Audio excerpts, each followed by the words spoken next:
This video will contain spoilers from these TV shows and movies. Please skip this video or turn off this video if you do not wish to be spoiled. Subverting expectations. In some cases, we do enjoy bouts of expecting something, be it in movies or shows, and then having our expectations be completely wrong. Sometimes this induces a sense of satisfaction and or awe, and we are pleased with the surprise we're met with. If I were to think up of an example on the spot, it'd be like ordering a pack of 6-piece nuggets and then realizing that you have received an extra nugget upon further inspection. From a general perspective, most would be very pleased with the extra nugget, I know I would, and we would think that it would be ludicrous for anyone to paint the situation to be negative. I hope that illustrates my point. Case in point, these moments are those which I assume are often categorized as great plot twists. 1. In The Sixth Sense, when you realize that Bruce Willis's character had been dead the whole time. Number 2, in Get Out, when you realize that the main character's girlfriend was in on the human selling shenanigans. And number 3, for an example, The Departed, when Colin thought he got away with everything but was ultimately shot by Sergeant Mark Wahlberg. These are what most people would call great plot twists, and then we have those plot twists that are on the other end of the spectrum of critical analysis that are debatably bad and are often argued about. Like, for example, Snoke's very sudden death in Star Wars The Last Jedi. Or the beginning of Halloween Resurrection, when the movie reveals that Laurie Strode didn't actually kill Michael Myers at the end of the previous movie, and that it was actually a paramedic that Michael swapped clothes with, and Michael also crushed the guy's throat so he couldn't talk, and for some goddamn stupid reason, this dude acted exactly like Michael Myers and was just too stupid to take off the mask. Well, that last one seems pretty stupid if you ask me. Now, of course, with every plot twist, there exists the group, the vocal majority or minority depending on the movie, that feel that these plot twists exist solely for the sake of subverting our expectations. To add to the ever-growing list, we now have a new moment that has fans split with divisive opinions flooding the internet. Game of Thrones Season 8, Episode 3. And the moment I'm talking about, if you've already watched the episode, you already know, it's Arya Stark killing the Night King. Now, this moment has fans torn on whether or not this episode is garbage or whether or not this episode is amazing, and the people who think it's garbage, I'm gonna call people A, Group A, and the people who think that it is amazing, I'm gonna call Group B, and now I'm going to act out what both groups feel about this episode. What was that? Alright, what the hell was that? That was terrible. Really? That was so anticlimactic. We waited 7 seasons to see a villain being built up to just die in a single episode. And it wasn't even Jon Snow that dealt the final blow. Worst episode ever, 1 out of 10. Game of Thrones is trash. And then we have people from Camp B, the people who love it, who sound a little bit like this.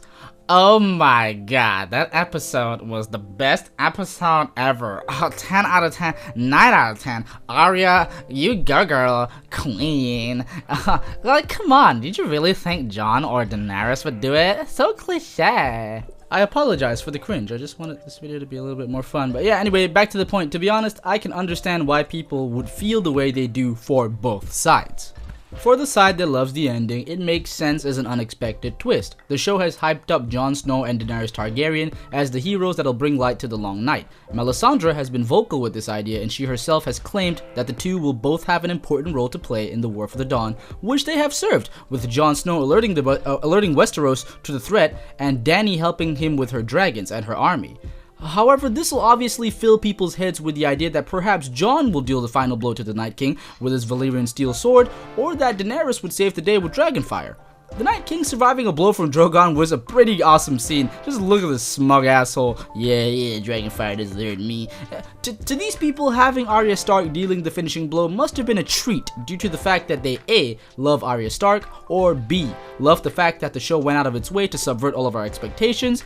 In a lot of instances, this is understandable. Some people love it when something is unpredictable, even if it is a good twist or a bad twist. Or C, they think that all of Arya's training has been leading up to this, and that foreshadowing is finally paying off, and that killing the Night King is indeed part of a character arc. They do have solid arguments for this scene being justified, and to a certain extent I can agree with them. The show has hinted at Arya being the one who will kill the Night King, even if you feel that these hints are weak, and like I said before, the people from this camp who feel that it is cliche for either Jon Snow or Daenerys to save the day will love this scene all the more, and I can agree with them.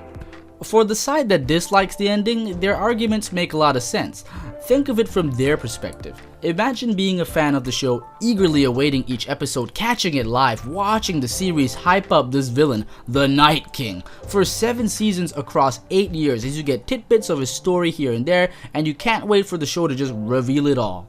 These people probably went wild with their imagination. How would they kill this unstoppable force? Will the Azor Ahai prophecy come to light, and will it have Jon Snow wielding a blade on fire? Will Bran finally warg a dragon? Who or what exactly is the Night King? But no, they don't really get any of that, and instead, they get an ending that seems simple and arbitrary, with a lot of questions being left unanswered.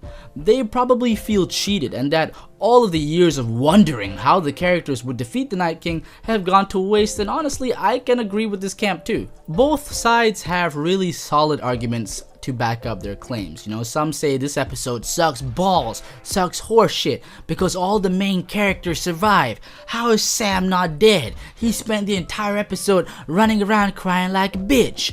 And yeah, honestly, I can agree with that. I don't know how he's alive. And then there's also people going, what the hell was Bran doing the entire episode? All he did was sit down and play Raven Simulator 2000. And yeah, I can honestly agree with that. What the hell was Bran doing?